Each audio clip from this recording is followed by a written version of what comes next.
앞서의 공간론 분석들을 통해서 우리는 현대 축구에서 이론적 공간론이 어떻게 도출되었는지, 그리고 그 배경에 어떤 논리들이 존재한지 알 수 있었습니다. 그런데 이런 이론적인 차원에서의 공간론은 실제로 공간을 인식하고 활용하는 측면에서 약간의 문제점을 안고 있었고, 실질적으로 공간을 제대로 활용하기 위해선 공간에 대한 해치 방식을 조금 더 직관적인 방식으로 재정립할 필요가 있었죠. 여기서도 물론 다양한 방법론이 제시되었습니다. 예를 들어서 선수의 속도를 가산하여 몇 초 뒤 예상 위치에서의 위험도를 평가하는 잠재적 위험모드 같은 케이스가 이러한 방법론 중 하나이죠. 다만 이번 영상에서 다룰 내용은 그 중에서도 가장 대표적인 2초 공간에 대한 이야기입니다.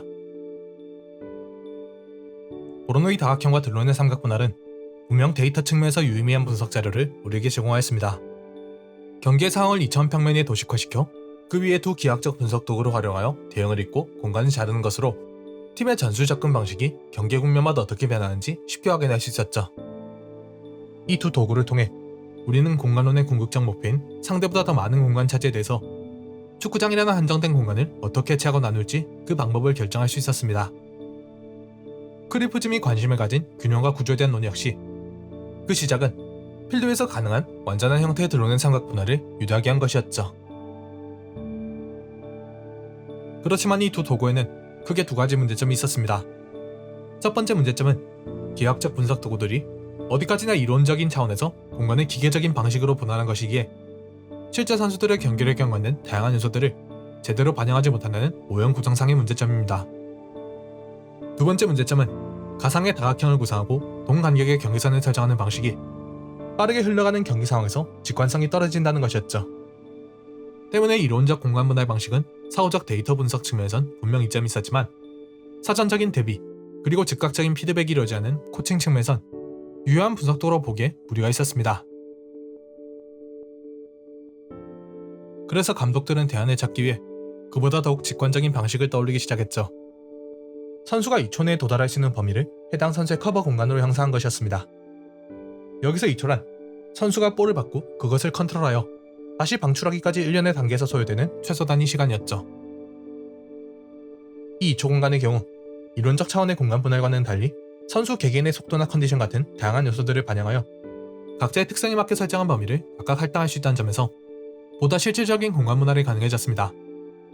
예를 들어서 민첩성이 좋고 발이 빠른 선수의 경우 2초 내에 도달할 수 있는 범위가 넓으니 당연히 그 커버 공간이 커지고, 발이 느린 선수의 경우 2초 내에 도달할 수 있는 범위가 좁다 보니 할당되는 공간의 크기가 작아지는 것이었죠.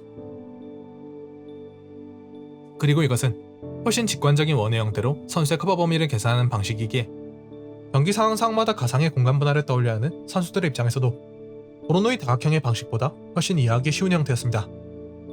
또한 상대가 어디에 어떻게 선수를 배치할지 모르면 그 자체로 완결성을 지니기 어려운 보로노이 모델과 달리 아군 선수들의 배치만으로 독자적인 완결성을 지닐 수 있다는 점에서 사전적인 대비 측면에서도 이점이 있었죠. 때문에 코칭 차원에서 공간을 다루는 방식은 일반적으로 2초 공간 혹은 이에 대한 변형 형태로 많이 나타나게 되었습니다. 한편으로 이 방식은 보로노이 다각형과 연계 분석도 충분히 가능한 도구입니다. 보로노이 다각형은 분명 활용되기에 약간의 문제점이 있다고 하나 어쨌건 이론적 차원에서 선수의 역할 공간을 필드 전체에 대해서 규정한다는 점에서 그 가치가 있었습니다. 그런데 만약 그 위에 2초 공간을 더 끓이면 해석에 더할 수 있는 여지가 추가적으로 생기게 되죠. 보로노이 다각형은 이론적인 차원에서 그 선수가 커버할 필요가 있는 공간을 다룬 것이고 2초 공간은 실제로 그 선수가 커버할 수 있는 공간을 다룬 것입니다. 그러므로 보로노이 다각형에서 2초 공간의 제한 영역은 이론적 공간 분할의 차원에서 선수가 커버해야 함에도 실제로는 2초 내에 커버할 수 없는 공백의 공간이 되어버리죠. 그리고 여기서 커버해야 하는 공간과 커버할 수 있는 공간의 크기 차이가 어떤가에 따라서 선수들의 플레이 패턴도 당연히 달라질 수 있습니다. 커버해야 하는 보로노이 다각형이 커버할 수 있는 2초 공간보다 넓으면 선수는 쉽게 자신의 포지션을 벗어날 수 없습니다. 위치를 벗어나는 순간 그대로 반대편의 공백 공간이 더 넓어질 테고 그만큼 그 공간이 취약해질 테니까요. 그렇지만 2초 공간이 보로노이 다각형을 충분히 커버할 수 있다면 그 선수에게는 운신의 자유가 생기게 됩니다. 그리고 로밍을 통한 공세적인 경기 참여가 가능해지죠. 개인적으로 저는 수비 상황에서 이런 속성을 이동 차단과 탐색 경멸의 방식에 빗대어 전자를 줄잡이, 후자를 사냥개라고 부릅니다만 어쨌거나 이런 속성이 어떻게 선수들에게서 나뉘는지 이 역시 이러한 공간인식 방식을 통해 추측할 수 있겠죠. 다시 이초 공간에 대한 전술적인 이야기로 돌아가서 이런 공간 배분 방식을 가장 효과적으로 사용한 쪽은 크리프즘과 함께 현대 축구의 두 가지 큰 축을 담당하는 전술적 고안 중 사키즘이라는 이름을 파생시킨 이태리의 명장 아리고 사키였습니다.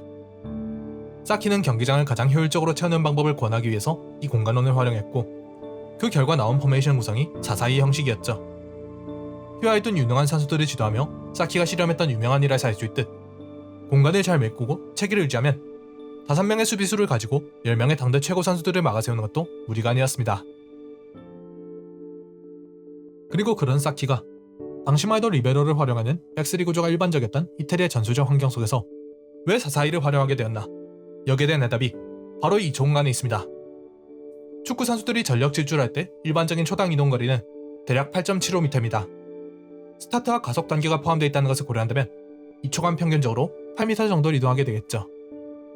그런데 축구장의 폭은 68m로 만약 3명의 선수가 4.7m씩 겹치는 범위를 두고 일렬로 정렬하면 대략 38.6m 정도의 폭을 커버할 수 있습니다.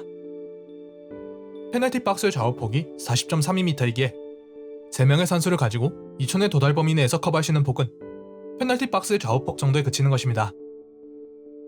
이런 문제로 인해 앞장에서 살펴봤던 크루이프즘의 이상적 포메이션은 상시적인 지배구조 형상이라는 그 탁월한 장점에도 불구하고 측면 역습에 대해 취약하다는 문제점으로 인해 단독으로 사용되기 어려운 말 그대로 이상적 포메이션으로 남게 되었죠.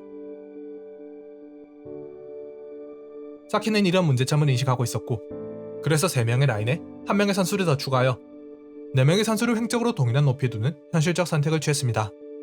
그 결과 2초 내에 커버할 수 있는 범위가 49.9m 정도에 도달하게 되면서 좌우 측면 터치라인 인근을 제외한 대부분의 공간을 커버할 수 있게 되었죠.